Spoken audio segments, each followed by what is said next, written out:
And why are we here today is because one of my friends, one of our Minnesota residents, Jawar Mohammed, is now in a prison without any due process rights.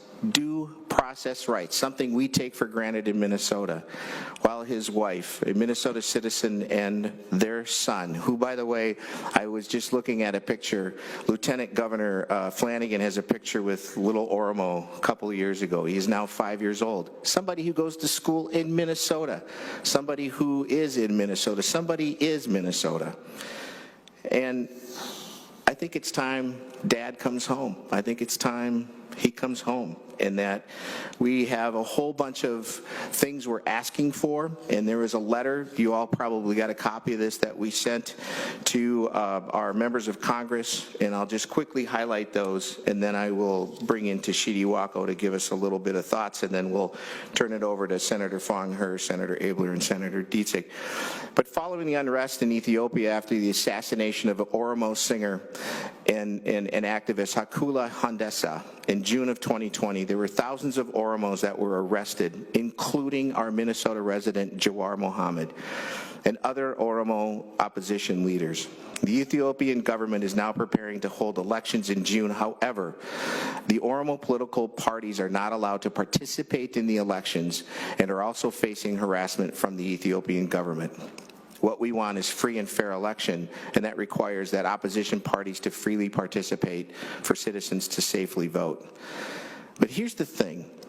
Jawar Mohammed, along with others, are on the 24th day now of a hunger strike in a Kalita prison. And they assert that they started this hunger strike because of the worsening political condition and the derailed transition to democracy. And so there's a list of things that we're asking is that the U.S. Embassy in Ethiopia do a wellness visit of Jawar Mohammed and other political prisoners, ensuring that they receive adequate medical attention, that we publicly call for humanitarian attention to the situation, and that these leaders are being denied medical care. And we call for Secretary of State Anthony Blinken to urge Prime Minister Abiy Ahmed to address the prisoners' demands. We need to also call for the Ethiopian government to free these political prisoners because they are there without due process rights, something we value in Minnesota. Minnesota values that. We demand a credible and independent, transparent investigation of the murder of Hachalu Hundessa and those human rights abuses that are still happening in Oromia. And those individuals need to be held responsible for the gross human rights violations that are happening in Ethiopia through the appropriate mechanisms, including targeting sanctions pursuant to the Global Magistrate Human Rights Accountability Act. In a nutshell, I could go on, but we want Jawar to come back home to Minnesota. The dad is missing, the husband is missing.